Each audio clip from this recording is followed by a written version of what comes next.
हुटुटी भएको युवा सुदन गुरुङ दाई हो भने हामीले सपोर्ट गर्नुपर्छ किनकि आजसम्म उहाँले भ्रष्टाचार गरेछ र छैन नि कुनै कोहीसँग लबिङ गरेछ र छैन बुझ्नु पनि यथार्थ कुरा हो हिजो हाइज्याकर भन्ने तपाईहरु यति बेला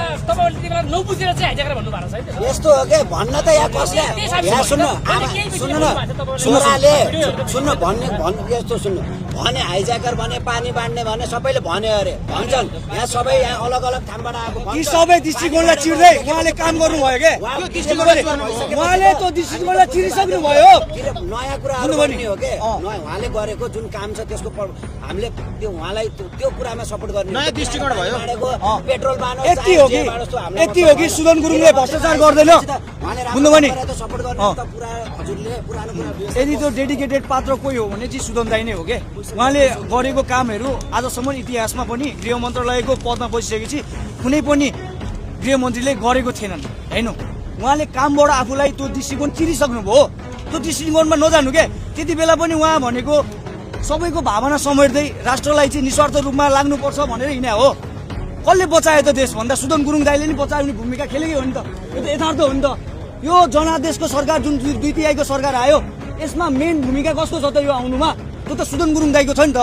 यथार्थबाट त हामी वञ्चित हुन सक्दैनौँ नि त हामी अहिले व्यक्ति विशेषलाई सपोर्ट गर्न मात्रै आएको होइन नि त उहाँको काम देखेर उहाँको काम गर्ने शैली देखेर र गृह मन्त्रालयमा नेपाललाई सुशासन कायम गराउन यदि चाहिन्छ कुनै पात्र भने त्यो सुदन गुरुङ दाइ नै हो भन्ने बुझेर आएको हो नि त अहिले हस्ताक्षर अभियान चाहिँ देशव्यापी हुन्छ कि यहाँ मात्रै होइन हामी देशव्यापी लान्छौँ यसमा चाहिँ मद्दत युथले पनि गर्छ सबैले गर्छन् यसमा अब नागरिकको कुरा उठाउनु भएको छ यहाँले हजुर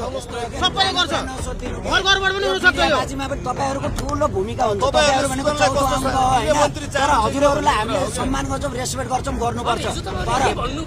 अब पानी बाढे पनि जे गरे नि गृहमन्त्री हामीले गृहमन्त्री भइसकेपछि अब त्यो कुराहरु गर्नु त हुँदैन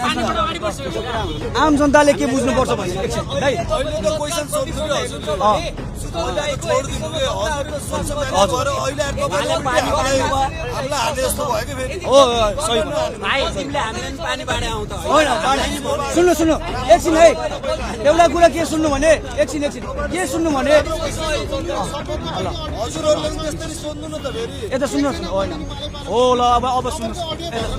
सुन्नुहोस् अब के भने सुदन दाइलाई हो राष्ट्र निर्माणमा चाहिँ आफ्नो समय होइन आफ्नो योजना आफ्नो परिकल्पना चाहिँ दिने एउटा हुटुटी छ क्या त्यो हुटुटी भएको युवा सुदन गुरुङ दाइ हो भने हामीले सपोर्ट गर्नुपर्छ किनकि आजसम्म उहाँले भ्रष्टाचार गरेछ र छैन नि कुनै कोहीसँग लबिङ गरेछ र छैन बुझ्नु पनि यथार्थ कुरा हो